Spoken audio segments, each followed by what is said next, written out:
మోడీ చెయ్యలేని పని. మోడీ పెద్ద బీసీనని చెప్పుకుంటున్నాడు, బండి సంజయ్ చిన్న బీసీనని చెప్పుకుంటున్నాడు. వీళ్ళిద్దరు 12 ఏళ్ల నుంచి ప్రధానమంత్రిగా ఉన్నారు, ఏమన్నా చేసిండా?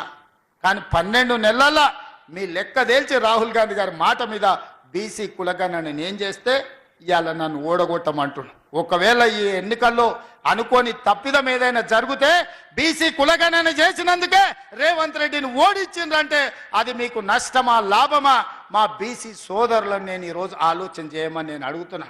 నేను మీకోసం కొట్లాడుతున్నా, నేను మీకోసం పనిచేస్తున్నా. నరేందర్ రెడ్డి గెలిచినా ఓడినా ఎమ్మెల్యేలల్లా ప్రభుత్వానికి వచ్చే ప్రమాదం లేదు. కానీ ఈ ప్రభుత్వం చేసిన నిర్ణయాలు ఈరోజు బీసీ కులగణన నరేందర్ రెడ్డి ఓడితే చేసింది తప్పని తప్పుడు ప్రచారం బీజేపీ వాళ్ళు బీఆర్ఎస్ వాళ్ళు చెయ్యరా? మీరు ఒక్కసారి ఆలోచన చెయ్యండి. ఇవాళ ఎస్సీ కేటగరైజేషన్ 30 ఏళ్ళ నుంచి మీరు కొట్లాడుతున్నారు. కృష్ణమాదిగ పోయి మోడీని కౌగిలించుకున్నాడు, మోడేమో కృష్ణమాదిగకు ముద్దు పెట్టిండు. సంతోషం, మన కృష్ణానికే పెట్టిండు ముద్దు. కానీ చట్టం ఎందుకు పార్లమెంట్లో పెడతలేడే కేటగరైజేషన్ మీద? సుప్రీంకోర్టు చెప్పింది కదా.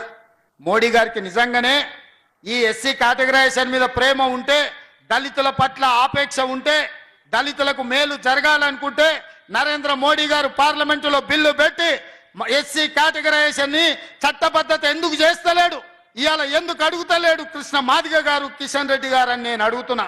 ఇవాళ నేను ఎన్ని ఆటుపోట్లను ఎదుర్కొని షమీమ్ అఖ్తర్ కమిషన్ వేసి ఎస్సీ కులాల కేటగరైజేషన్ మీద నివేదిక తీసుకొచ్చి ఈ రోజు ఎస్సీ కేటగరైజేషన్ చేసి మీ ముందు నిలబడ్డా. కేటగరైజేషన్ చేసినందుకు ఇవాళ మీరు నన్ను శిక్షించదలుచుకున్నారా? వీళ్ళ మాటలు నమ్మి అని చెప్పి నేను ఎస్సీ సోదరులను అడగదలుచుకున్నా.